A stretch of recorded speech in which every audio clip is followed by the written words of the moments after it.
This is the complete Ryuji build guide in 8 minutes or less. There's a lot to talk about with this character, so let's talk fast and let's get right into it.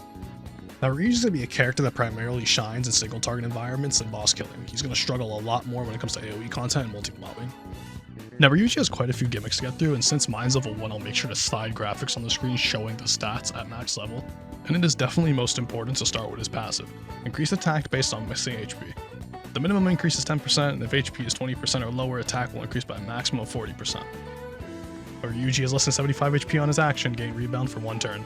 And remember that fancy word rebound is going to be very important for the rest of his kit. Rebound increases the damage of Ryuji's next skill by 30% and increases critical rate by 30%. So you basically will always want to have Ryuji's HP below 75% HP, so he always has this rebound stat up, because the way this works is when Ryuji uses skill 3, God Hand Burst, he selects one foe and enters his charging gear state. On his next action, he deals physical damage to the target equal to 341.6% of his attack, and when Ryuji has rebound, it guarantees a critical hit. So I love my Ryuji to 20 just to show how this works. So when he uses skill 3, he'll enter a dormant state for a turn, but when he comes back, since he's below 75% HP, he's guaranteed a crit, even though my Ryuji has a 12% crit rate currently. Now honestly, the way you're going to be playing Ryuji is you're going to be spamming this skill a lot. You're going to try and make sure Ryuji is constantly below 75% HP, and you're constantly going to want to be using skill 3, because it will crit every single time. And since it has a 100% crit rate, if you're in rebound, this means you can build Ryuji more towards straight damage stats, like crit damage percent, damage bonus percent, or attack. Ryuji also has another passive in Adrenaline that makes it so if his HP is lower than his opponent, it increases his attack by 45%. So basically, as long as you're consistently losing HP, you get the attack increase based on the missing HP buff, you get the attack increase from rebound, and you get the attack increase from Adrenaline, all at the same time.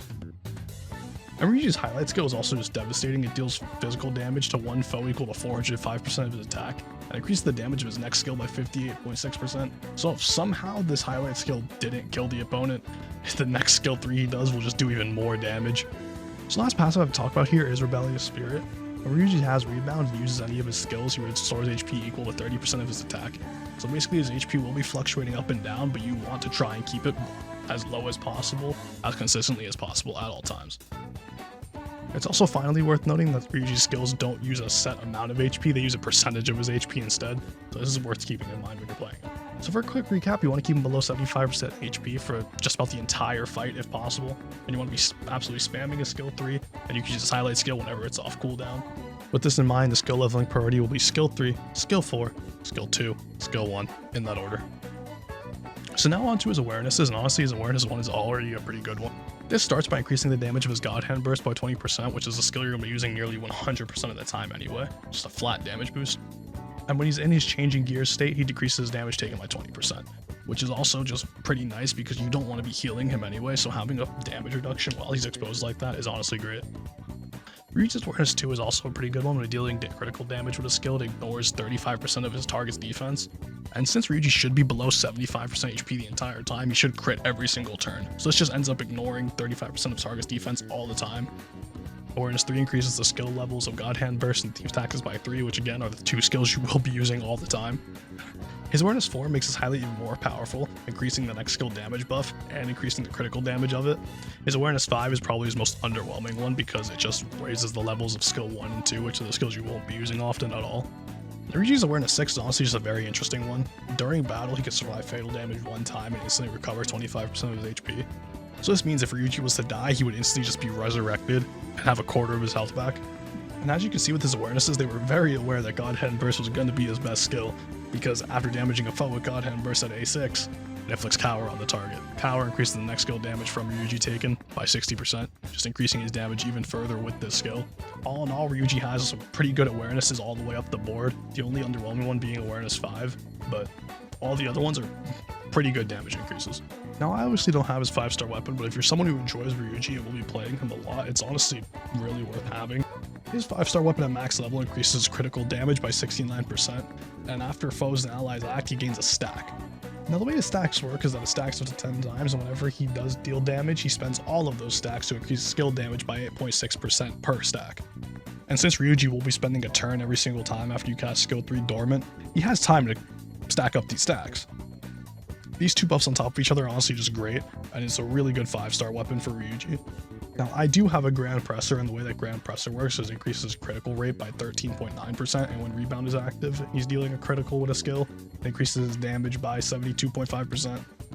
Honestly, I'm sure you can already see, since this weapon gives him crit rate, it's instantly worse than his 5-star weapon because he shouldn't really need the extra crit rate anyway, considering he should be critting every single turn with his passive anyway. But if this is all you have and you don't have his 5-star weapon, it's still a good option, just put it on. Now for Ryuji's Revelation card, you will be building him on a Meditation Universal card and a 4-piece Courage set on top of that. The way that the 4-piece Courage set works is that his 2-set effect increases damage by 10%, physical damage specifically, and his 4-set effect increases his crit damage by 30%, lasting for 2 rounds. The same effect will be obtained again after causing a critical hit. And again, since Ryuji should be critting every turn anyway, this should be a permanent 30% crit damage increase. The Meditation card on top of that increases his physical and electric damage by 12%, increases the effect to 24% when there's only one enemy. Obviously wanting physical and electric damage bonus on top of Ryuji is just a given, but the second part when it increases the effect of 24% when there's only one enemy is honestly just great because, like I said, you want to be using Ryuji to boss most of the time anyway. Now as for his main stats on his cards, you're going to have an HP percent Sun, that's going to be the case every single time always, there's no getting rid of that. And then you're looking to get an attack percent Moon, a crit damage percent Star, and an attack Sky. As for his substats, you just want to be stacking as much crit damage as possible. Really, all the crit stats you can get, just put on Ryuji. That's gonna boost his damage by a ton. Now, as for Ryuji's team, there's one person you always want to have paired next to him, and that's gonna be Leon. And this is simply going to be because Leon's skill 2 works in a way where it spends 30% of one ally's HP to grant them shield equal to 80% of HP spent. So basically, this instantly puts Ryuji below the 75% HP threshold you want him to be at, and gives him shield to help increase his survivability anyway. As for this third slot, you really want to be running either Soy or Yuki. If you are running him with Soy, he has access to a defense down skill, a single target one that will just make Ryuji even stronger against bosses. If you are running him outside of a boss, you are running him with some sort of AoE, you can just provide him with shields to keep him alive while not raising his HP any. As for navigators, it is logical to run Puppet because she gives him, again, shields, which will keep him below the 75% HP threshold, still keeping him alive and protected with the shields that she provides. Ryuji's teams are pretty restrictive because he does want to meet a certain criteria, but realistically, this is the team you want to be running almost every time.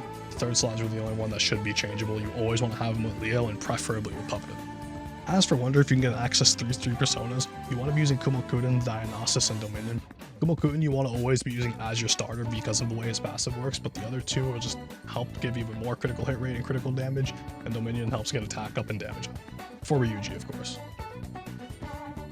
And that's how to build Ryuji in 8 minutes or less. Honestly, this video was usually supposed to be 5 minutes or less, but I honestly just couldn't get all the information out on time. If you learned something and this video helped you out, I hope to see you again. Thank you guys for watching. Peace.